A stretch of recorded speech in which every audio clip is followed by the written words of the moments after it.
করা হয়েছিল সাউথ থেকে কপি, দক্ষিণ থেকে টুকলেও দুর্দান্ত হিট হয়েছে এইসব হিন্দি সিনেমা। গজনী দক্ষিণ স্টার সূর্যা অভিনীত গজনীর হিন্দি রিমেকে আমির খানকে দেখা গিয়েছিল। নাম একই থাকলেও সিনেমা কিন্তু সুপারহিট হয়েছিল। রবীর সিং সাউথ স্টার বিজয় দেবারাকোন্ডা অভিনীত অর্জুন রেড্ডি সিনেমায় রিমেক শাহিদ কাপুরের এই সিনেমা সমানভাবেই সুপারহিট হয়েছিল। হেরাফেরি এই সিনেমার জনপ্রিয়তা যে কতখানি তা বর্তমান সময়ের মিম দেখলেই বোঝা যায়। দক্ষিণের রামজি রাও স্পিকিং এর এই হিন্দি রিমেক ব্লকবাস্টার হিট হয়েছে। দৃশ্যম মালায়ালাম ভাষার দৃশ্যমের হিন্দি রিমেক এতটাই জনপ্রিয় হয়েছিল যে কারণে দৃশ্যম 2 রিলিজ করা হয়েছিল।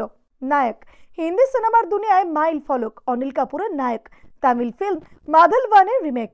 ভিডিওটি ভালো লেগে থাকলে অবশ্যই লাইক, শেয়ার, সাবস্ক্রাইব করবেন আর কমেন্টে অবশ্যই জানাবেন আপনি কোথা থেকে দেখছেন।